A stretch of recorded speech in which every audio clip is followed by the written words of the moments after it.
특히 처음 사업을 시작하시는 분들은 서류를 잘 준비해도 반려되는 경우가 생각보다 많습니다.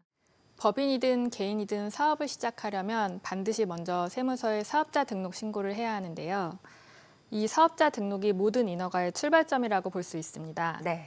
업계에서 인허가 업종이라고 부르는 것들이 있는데 사업자 등록을 할 때 단순히 업종만 추가하는 게 아니라 반드시 해당 사업에 대한 영업신고증이나 등록증을 첨부해야만 비로소 업종 등록이 가능한 사업들을 뜻합니다.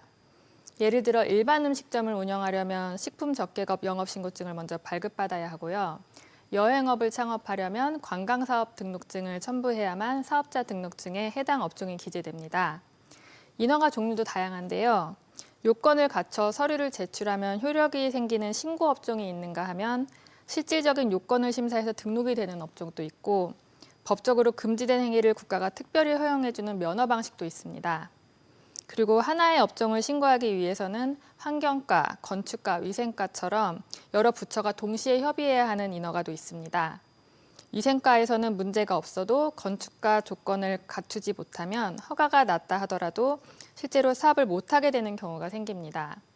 그래서 어떤 업종을 신청하느냐에 따라 인허가의 성격과 난이도가 크게 달라지기 때문에 사업 시작 전에 내 업종이 어떤 유형에 해당하는지 먼저 파악해 두시는 게 가장 중요합니다. 말씀을 들으면 상당히 어려운 것처럼 느껴지는데 이 인허가 절차 시 특별히 어떤 부분을 주의 깊게 잘 살펴야 할까요? 인허가 절차라는 큰 틀은 정해져 있지만 어떤 기업을 어떤 목적으로 또 어떻게 운영하느냐에 따라 세부적인 요건이 상당히 달라집니다. 특히 처음 사업을 시작하시는 분들은 서류를 잘 준비해도 반려되는 경우가 생각보다 많습니다. 크게 세 가지 유형으로 나뉘는데요. 네. 첫 번째는 서류 누락입니다. 같은 업종이라도 지자체마다 요구 서류가 조금씩 다른 경우가 있어서 사전에 관련 부서와 확인하는 과정이 꼭 필요합니다. 네. 두 번째는 인허가 자체가 재량 허가인 업종인 경우인데요. 서류를 완벽하게 준비했다 하더라도 주무관청이 허가 여부를 재량으로 결정하는 업종이라면 요건을 다 갖춰도 허가가 안 날 수 있거든요.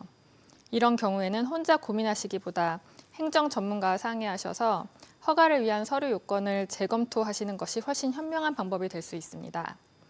마지막은 법령에서 요구하는 기준을 어떻게 충족해야 하는지 잘 모르시는 경우인데요. 네.